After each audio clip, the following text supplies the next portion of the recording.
grant me ownership of this house, or we're heading straight for a divorce. My husband's ultimatum hit me like a freight train.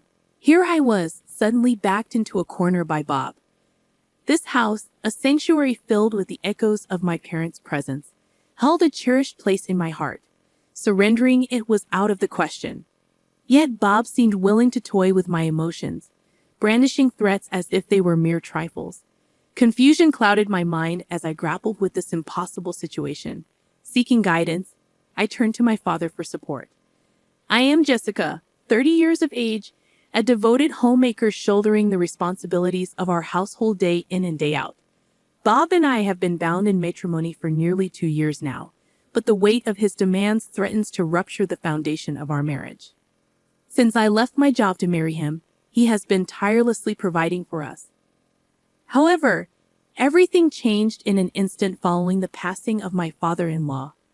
My mother-in-law abruptly decided to move into our apartment, and our once ordinary daily life shattered. What struck me most was the abruptness of it all. The news of my mother-in-law's impending move came just one day before she was set to join us in our home. "Hey, so Mom's dropping by tomorrow," my husband announced casually as he walked through the door, as if it were the most insignificant news. "And it's not just a visit. She's actually moving in. So, we should probably tidy up a bit." The words hit me like a ton of bricks. My mother-in-law moving in with us? It seemed like such a sudden and monumental shift. But my husband seemed unfazed, as if it were the most natural thing in the world. "Yeah, it's kind of a given, right? Mom shouldn't be alone back home," he added nonchalantly, as if it were a simple matter of fact.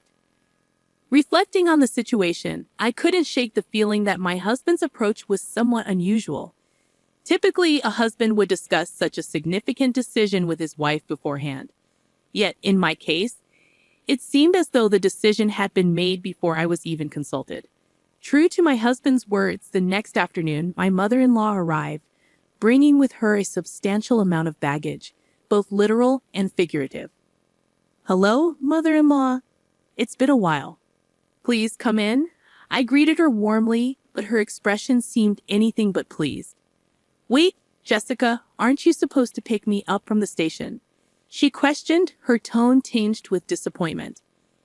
"Oh, I wasn't sure about your arrival time," I admitted hesitantly. "You should have called and asked, shouldn't you?" she chided, her disapproval evident. Feeling a pang of guilt, I apologized. "I'm sorry." Muttering to herself, my mother-in-law settled herself onto the sofa with an air of entitlement. The following day marked the onset of her snide remarks, conveniently commencing as soon as my husband departed for work. "Jessica, why are you so lax? The dishes and laundry should take precedence in the mornings," she criticized, her tone dripping with disapproval. "I apologize. I'll attend to the laundry as soon as I finish up here," I assured her. "I'm telling you, the priorities in this household are all wrong. Laundry should come first after breakfast," she insisted firmly. "Even if you believe that, please refrain from speaking to me in such a manner. It's disrespectful for a daughter-in-law to challenge her mother-in-law." "I can't help but wonder about your upbringing," she retorted sharply. "I have my own schedule for the day too. Why can't you grasp that? It's not as if I'm neglecting my responsibilities. I'm used to myself, feeling a twinge of frustration. It appeared that my mother-in-law simply couldn't accept my way of doing things. Even when I followed her instructions, she managed to find fault, especially during the times when it was just the two of us alone during the day. One day, a clandestine plan took shape in my mind, a plan to liberate ourselves from living under the same roof as my mother-in-law. The strategy was simple. We would relocate to a house that my father had bestowed upon me. With my parents having recently embarked on a rural lifestyle following my father's early retirement, they graciously handed over their former residence to me. Thankfully, the distance between our current apartment and the new house wasn't vast, and discussions about moving to a more spacious dwelling had already commenced. Enduring the ongoing presence of my mother-in-law, even for someone as resilient as myself, had become intolerable. If that were the case, I reasoned, it was preferable to expedite our departure, just my husband and me. With determination in my heart, I resolved to present this proposal to my husband without delay. Bob, can we talk for a moment? I have something on my mind. A discussion? What's up? You remember the house my dad gave us? How about we consider moving there? Oh, that house. We did talk about it for the future, but why the sudden interest? I've been having some difficulties with your mom. What? She hasn't mentioned anything like that. Anyhow, I'm finding it increasingly difficult to continue living with your mother, so I'm seriously contemplating a move. I understand. The new place isn't too far, and my mom can stay here in the apartment. To my surprise, my husband readily embraced the idea of moving. He discussed it with my mother-in-law, and within a week, we were preparing for the move. Frankly, I anticipated more resistance from her, but she agreed without much ado. Not only did she agree, but she also bid us farewell with a broad smile on her face. Bob, Jessica, take care. I apologize for the abrupt departure. No need to apologize. You have your father's house now, don't you? That's fantastic. Thank you. And please, don't hesitate to visit us. Well, it's just a stone's throw away. We'll definitely come by often. Looking forward to it.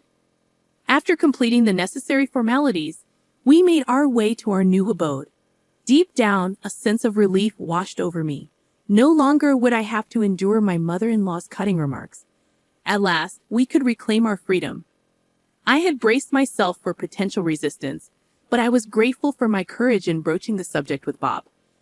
However, little did I know, this was just the beginning. As the burden of my mother-in-law's presence lifted from my shoulders, my husband's behavior began to change. He started arriving home later and later, and there were even nights when he didn't return at all. It wasn't due to overtime or late-night outings. He was spending his evenings with his mother. My mom needs me, my husband would insist. Yet the frequency of his absences was becoming too much to ignore. He would slip away to her place for meals without a word to me, or he'd be gone for entire days. As a result, my own daily rhythm was unraveling. It was becoming clear that something had to change. Finally, one day, I decided to address the issue head-on. Bob, don't you think you're spending too much time away from home? Really? But I'm only at my mom's. That's not the issue. Just give me a heads up. I end up preparing extra food unnecessarily. You could always have it the next day, Jessica. You're at home all the time. Just because I'm not around doesn't mean you don't need to be informed. Well, isn't that the reality? Being a stay-at-home wife means you're just lounging around at home, isn't it? What? Besides, I'm concerned about leaving my mom on her own. Ada will be back soon, and I have to discuss something with my mom about that. Ada is returning? Ada, my husband's younger sister, currently resides abroad for work. I was taken aback by the news of her impending return. But what exactly did my husband need to discuss with his mother regarding Ada's arrival? It's coming home, huh? But do we really have to involve mother-in-law in this discussion? I inquired, my curiosity piqued. Of course we do. Ada will be moving in with us, my husband confirmed. What, really? Apparently, Ada has been accustomed to living in a fairly spacious home overseas, and now she's insisting on having something similar here. That's why I believe she'll end up staying in this house, my husband explained. What? This sudden twist left me utterly speechless. My sister-in-law moving into the house, we had just managed to escape from my mother-in-law's presence. And now this, wait a minute, Bob. This is the house my dad left me. Why would Ada? Well, you remember our old apartment where we used to live, right?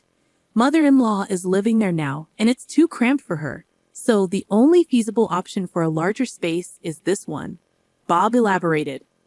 Don't make decisions like that on your own. I never agreed to living with Ada, I protested. Oh, we won't be living together. We're giving the house to Ada, my husband clarified. What? What are you talking about? I exclaimed in disbelief. Look, we're moving back in with mother-in-law. Ada can have this house and make it her own, he explained calmly. I felt like the ground was slipping from under my feet, a complete disregard for common sense almost causing me to lose my balance. Despite my repeated assertions that I had no intention of living together, Bob seemed to have reached a breaking point. Can you please stop this? We're only able to live here because of me, so just listen and be quiet. My husband snapped. Don't joke around. This is the house I inherited. Why would Ada? This house is too nice for you to live in, isn't it? Ada has been living abroad for a long time, and I promised her a spacious house. I can't go back on my word now. I don't care. I'm not okay with this. All you do is complain, I retorted. Forget it. Let's both cool off.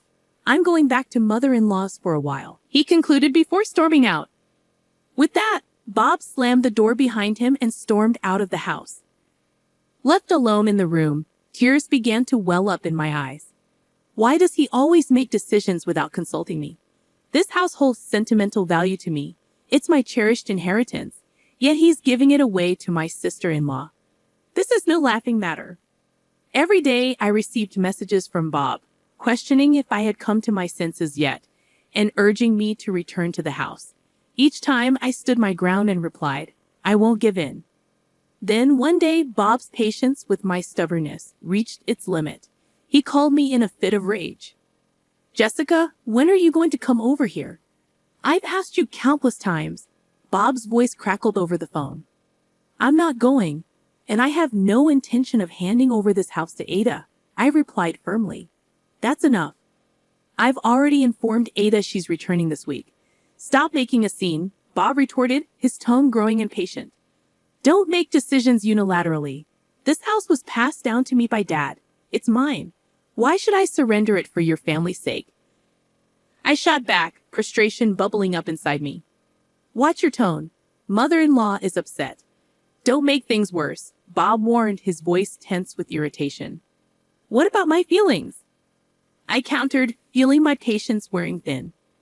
Bob's frustration was palpable, evident in the heavy sigh he let out over the phone.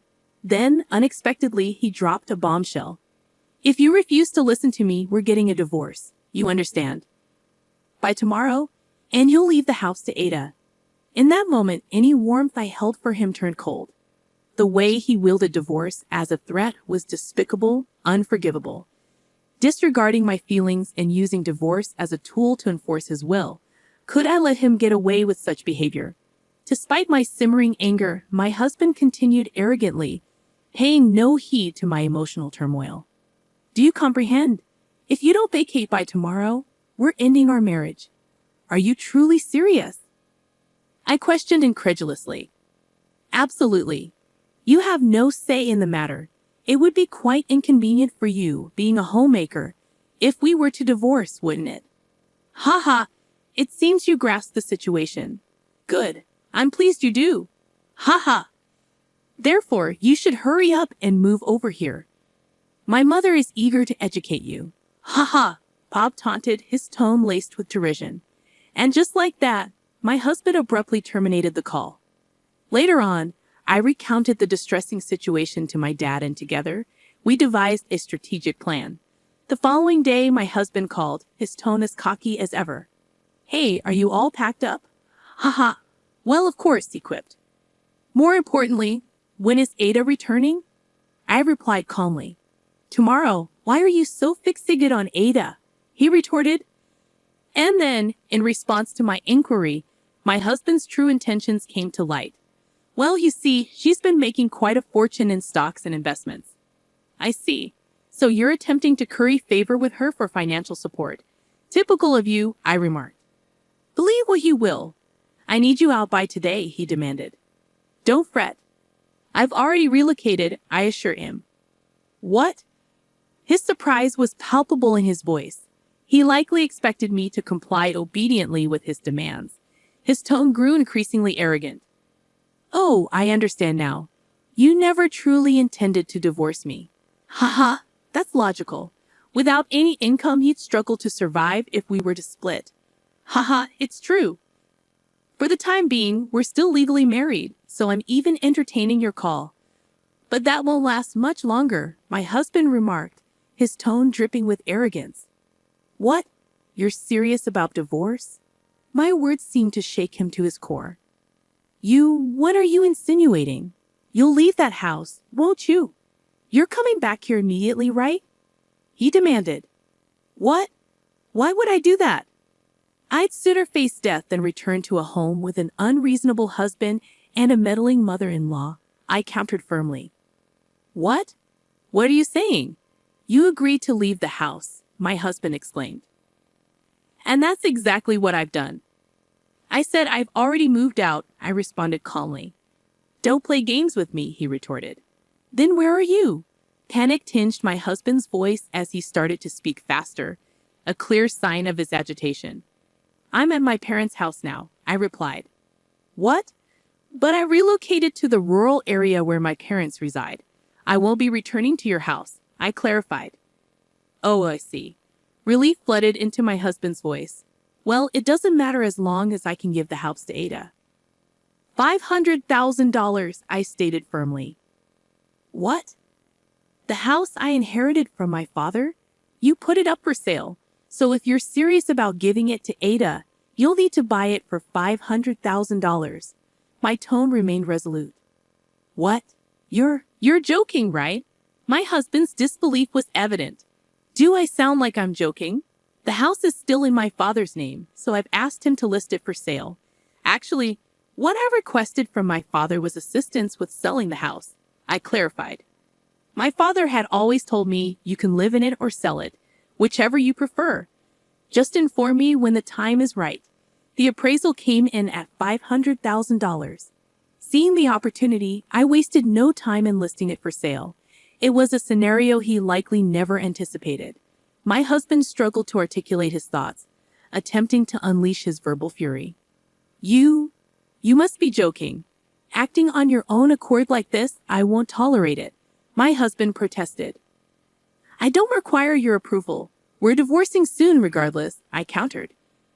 What did you just say? Do you comprehend your own situation? You'll be the one in trouble after the divorce. Being on my own, without your income, is far better than staying with you, I asserted. Listen, Ada will be returning home soon. I've already made it clear I'm counting on her financial support, I added firmly. So what? As I mentioned, if you're so keen on securing a place for Ada, why not just purchase the house for $500,000? If you're able to, that is, I challenged. What? I can't possibly afford that, he retorted. Ada is earning from her investments, isn't she?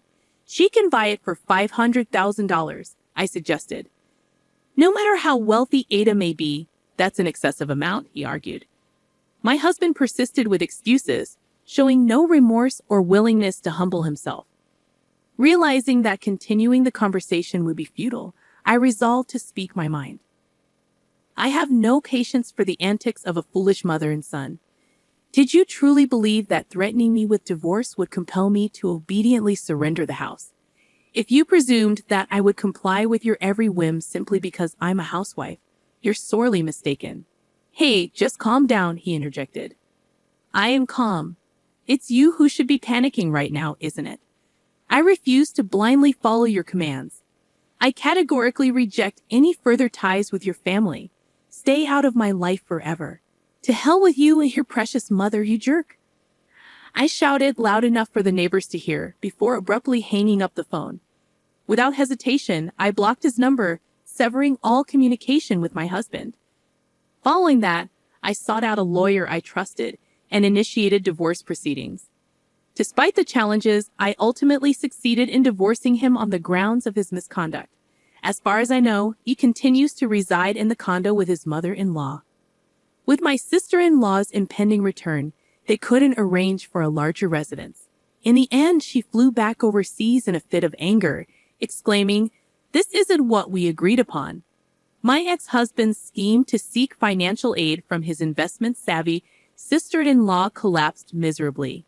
Presently, it seems they're barely getting by with the alimony I receive and the living expenses for his mother-in-law. With him still entangled in the demands of his mother-in-law, prospects for improvement seem bleak. On the contrary, I've been enjoying a peaceful life in the countryside with my parents since relocating. Recently, through a neighbor's recommendation, I secured a job as an office worker at a local orchard, providing me with a respectable income. For the time being, I intend to remain here, maintaining proximity to my parents to repay their kindness.